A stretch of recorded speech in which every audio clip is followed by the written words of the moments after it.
అందరికీ నమస్కారం. ఈరోజు మనం ఒక ఉమ్మడి మేనిఫెస్టోని రిలీజ్ చేశాం.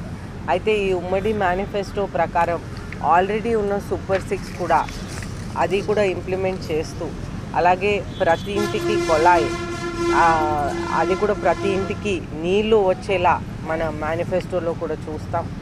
అలాగే మనం విద్య కోసం పెద్ద పీట ఇచ్చాం.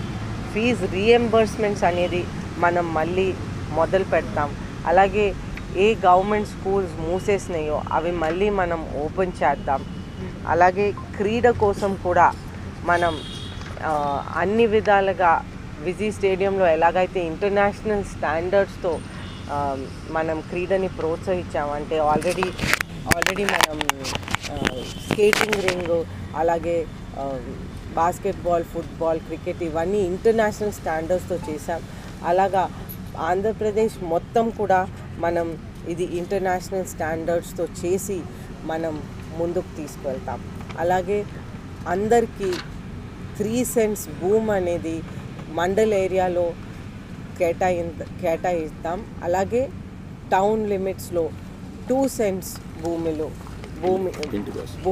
ఇల్లు కోసం, ఇల్లు కట్టడానికి కోసం 2 cents భూములు ప్రజల కోసం కేటాయిద్దాం. అదేవిధంగా ఉద్యోగాల కోసం చాలా పెద్ద పీట వేస్తున్నాం. ఆల్రెడీ అందరికీ తెలిసిన విషయమే, సూపర్ 6లోనే మనకి 20 lakhs ఉద్యోగాలు ఉన్నాయి. అయితే ఎవరికైతే ఉద్యోగాలు రావో వాళ్ళకి 3,000 రూపాయలు నిరుద్యోగ భృతి. అదే కాకుండా ఫస్ట్ సిగ్నేచర్ చంద్రబాబు నాయుడు గారు మెగా డిఎస్సి మీద చేయబోతున్నారు. ముఖ్యమంత్రి అయిన వెంటనే అది ఫస్ట్ సిగ్నేచర్ మెగా డిఎస్సి మీద చేస్తారు. అలాగే ఉద్యోగాల కోసం బోత్ ప్రైవేట్ అండ్ పరిశ్రమలు, ప్రైవేట్ అండ్ గవర్నమెంట్ రెండు కలుపుకొని మనం ఉద్యోగాల్ని ముందుకు తీసుకువెళ్తాం. అలాగే ఉద్యోగాల కోసం ప్రత్యేకంగా వర్క్ స్టేషన్స్ అనేది ప్రతి హెడ్ క్వార్టర్లో మనం ఏర్పాటు చేసి వర్క్ ఫ్రమ్ హోమ్ అనే ఆపర్చునిటీ కూడా మనం కల్పించేలాగా చేస్తాం. అలాగే రైతుకి 20,000 ఆర్థిక సహాయం వాళ్ళకి, అలాగే పురుగు మందులు, వాళ్ళకి అవసరం ఉన్న విత్తనాలు, ధాన్యం కొనుగోలు ఇవన్నీ కంటిన్యూ చేస్తాం. అలాగే అన్ని కార్పొరేషన్స్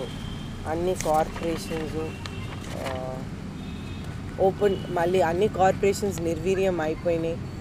ఏ కార్పొరేషన్లో కూడా ఏ అమౌంట్లు వాళ్ళు వేయట్లేదు. అయితే ఆ కార్పొరేషన్స్ బేసిక్గా పేరున్నా కూడా వాళ్ళు పూర్తిగా నిర్వీర్యం అయిపోయినాయి. అయితే అన్ని విధాలుగా అన్ని కార్పొరేషన్స్ ఏర్పాటు చేసి పబ్లిక్ అందరికీ దాంట్లో అమౌంట్స్ వెళ్ళేలా, వాళ్ళు ఏదైనా మంచి పని పబ్లిక్ కోసం చేసేలా ఆ కార్పొరేషన్స్ని కూడా మళ్ళీ పూర్తి స్థాయిలో ముందుకు తీసుకెళ్తాం. అలాగే అవన్నీ అన్ని మన ఆల్రెడీ ఉన్న సూపర్ 6 పథకాలు అన్నీ కూడా వర్తిస్తాయి. అలాగే 3 సిలిండర్లు ఉచితంగా ప్రతి సంవత్సరం వస్తాయి. అలాగే 18 to 49 years మధ్యన 1,500 రూపాయలు మహిళలకి ప్రత్యేకంగా ఇస్తాం. అలాగే ఫ్రీ బస్ ప్రయాణం కూడా. అలాగే చదువుకునే పిల్లలకి 15,000 ఉంటుంది. ఎంతమంది పిల్లలు ఉంటే అంతమంది పిల్లలకి 15,000 రూపాయలు. అలాగే పువర్ టు రిచ్ అనేది ఇంకొక ఇంపార్టెంట్ కాన్సెప్ట్ ఉంది. అయితే ఈ పువర్ టు రిచ్ అనేది ఎవరికైతే సంపద తక్కువగా ఉంటుందో, సంపద లేని వాళ్ళకి సంపద సృష్టించి, సపోజ్ ఈరోజు ఒక వ్యక్తికి 500 రూపీస్ అనేది వారు ఎర్న్ చేస్తున్నారు అనుకోండి, మనం సంపద సృష్టించి వాళ్ళ ఒక ఇన్కమ్ పెంచి ఆ ఇన్కమ్ 1,000 రూపీస్ చేసేలా చంద్రబాబు నాయుడు గారు ఒక ప్రణాళిక వేస్తారు. అయితే వాళ్ళ సంపద ఎప్పుడైతే పెరుగుతుందో వాళ్ళ జీవితాలు బాగుంటాయి. అలాగే వాళ్ళ పిల్లలు చదివించగలరు, వాళ్ళ ఓల్డ్ ఏజ్ వాళ్ళని చూడగలరు. ఓవరాల్గా వారి లైఫ్ స్టైల్ అనేది బాగుపడుతుంది. అయితే ఈ విధంగా ఒక పాజిటివ్ విధానంగా పువర్ టు రిచ్ అనేది కూడా తీసుకువెళ్తాం. అలాగే ప్రతి ఇంటికి కొళాయి అనేది ముఖ్యంగా మనం తీసుకువెళ్తాం.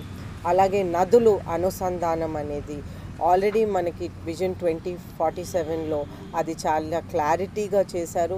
చంద్రబాబు నాయుడు గారు పోయినసారి ముఖ్యమంత్రిగా ఉన్నప్పుడు కూడా మన ఆంధ్రప్రదేశ్ మొత్తానికి నదులు ఏ విధంగా అనుసంధానం చేస్తారనేది ఆల్రెడీ ప్రణాళిక వేశారు.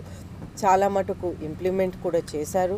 అయితే ఈసారి ముఖ్యమంత్రి అయ్యాక ఆ నదులు అనుసంధానం అనేది మొత్తం ఆంధ్రప్రదేశ్లో పూర్తి చేస్తామనేది ప్రజలందరికీ విజ్ఞప్తి చేస్తున్నాను. అలాగే మనం నదుల అనుసంధానం పూర్తి చేసినప్పుడు మనకి ప్రజలకి ఏం బెనిఫిట్ వస్తుందంటే ప్రతి ఇంటికి వాటర్ వస్తుంది, అలాగే ప్రతి పొలంకి వాటర్ వస్తుంది, అలాగే ప్రతి ఇండస్ట్రీకి వాటర్ వస్తుంది. దీని ద్వారా ఎక్కువ ఇండస్ట్రీస్ వచ్చే అవకాశాలు ఉంటాయి. అలాగే అమరావతి దగ్గరికి వచ్చే వరకు అమరావతి ఏకైక క్యాపిటల్గా కంటిన్యూ అవుతుంది, ఏకైక క్యాపిటల్గా కొనసాగుతుంది.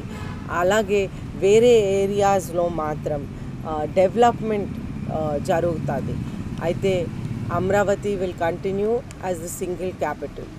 అలాగే ఎయిర్పోర్ట్స్ అన్ని విధాలుగా మన లాస్ట్ టైం ఎక్కడెక్కడ పర్మిషన్స్ వచ్చినాయో ఆ ఎయిర్పోర్ట్స్ అన్నీ మనం పూర్తి చేస్తామనేది మన మేనిఫెస్టోలో ఉంది.